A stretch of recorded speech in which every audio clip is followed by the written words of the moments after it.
illustrated by Elise. From the author of the New York Times bestseller, What Do You Do with an Idea? If you have a copy, come right along with us. Please don't forget to like and subscribe. Let's get started. Trying. How do you do that? I didn't realize I had said it out loud, but the sculptor looked over and replied, "You simply do it." Oh, I couldn't. Oh, no, I could never do that. How do you know? He asked. I just know. Confused, I walked away. He must be joking, I thought. But as I left, I couldn't help wondering what it would be like to create something so incredible. When I returned, the sculptor looked over at me and asked, "How is your sculpture coming along?" "I'm just here to watch." "The best way to give your talents an opportunity is to try," he responded. "I'd rather just watch. I can't mess things up if I could just watch." "Ah, yes," he nodded. "If you do nothing, it feels safe, but everything stays the same.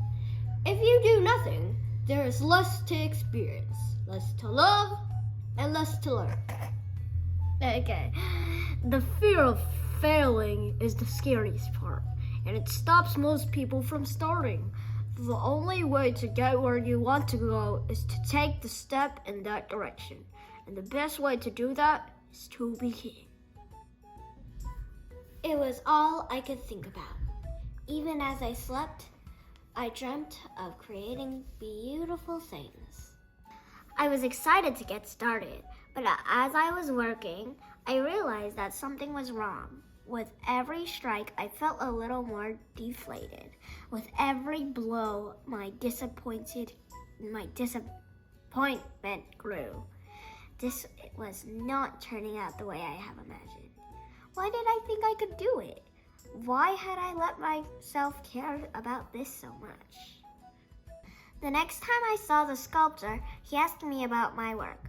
I told him it was no good and that I had to quit. "Why would you do that?" he asked. "Because it feels awful to want something so badly and then just be disappointed." "Yes," the sculptor replied. "Disappointment hurts, but failure is temporarily and in many ways necessary. It shows us how something can't be done, which means we are a little closer to finding out how it can. When you first tried to walk, you fell, but you picked yourself up and tried again. You were willing to fail over and over and over, and that is why you succeeded. How do I know this? You're standing in front of me now." I had tried and I had failed. Now he was asking me to try again? What good would that do? I had already proven I couldn't do it.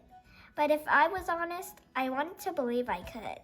So even though I worried that I wasn't good enough, I decided to try again. I worked and worked, then worked some more.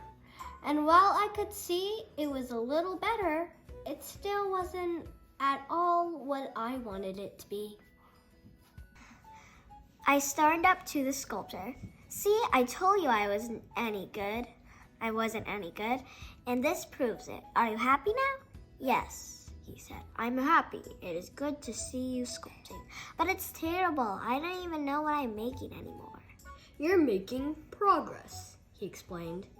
"I see talents emerging. I see risks being taken. I see courage. I see caring. I see perseverance. Yes, I see much progress indeed.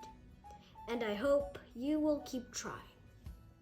I tried again and again and again. As I stepped back and looked at my work, I had to admit, I wished I was better.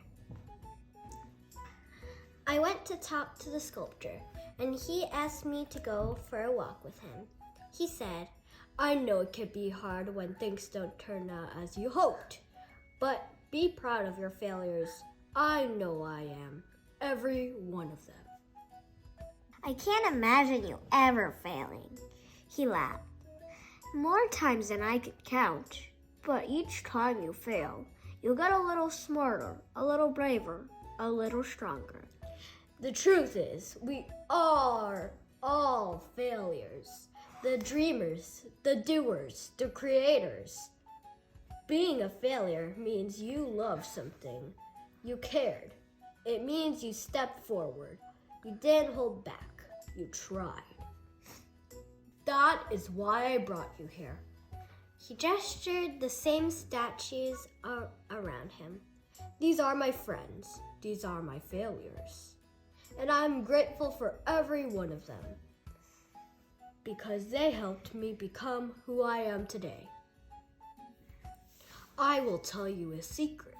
The sculptor confided. I am now much closer to the end of my life than the beginning. And time passes whether we have the courage to do something good and worthwhile, and we don't. It's been years since he's been gone. I will always treasure the time I spent with him, and I will never forget our conversations or what he taught me.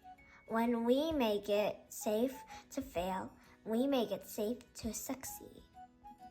How do I do that? Attempt what you can't in order to find out what you can.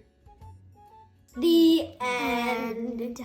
Thank you for watching. Hope you enjoyed today's bit. Please don't forget to like and subscribe. Have a wonderful day. See you next time. Ah, yes, he nodded. If you do nothing, it feels safe, but everything stays the same. If you do nothing, there is less to experience, less to love, and less to learn. The fear of failing is the scariest part, and it stops most people from starting. The only way to get where you want to go is to take a deep breath in the direction. And the best way to do that is to begin. I can't imagine you ever failing. He laughed. Ha ha ha ha ha. More times than I can count. But each time you fail, you get a little smarter, a little braver, a little stronger. The truth is, we are all failures. The dreamers, the doers.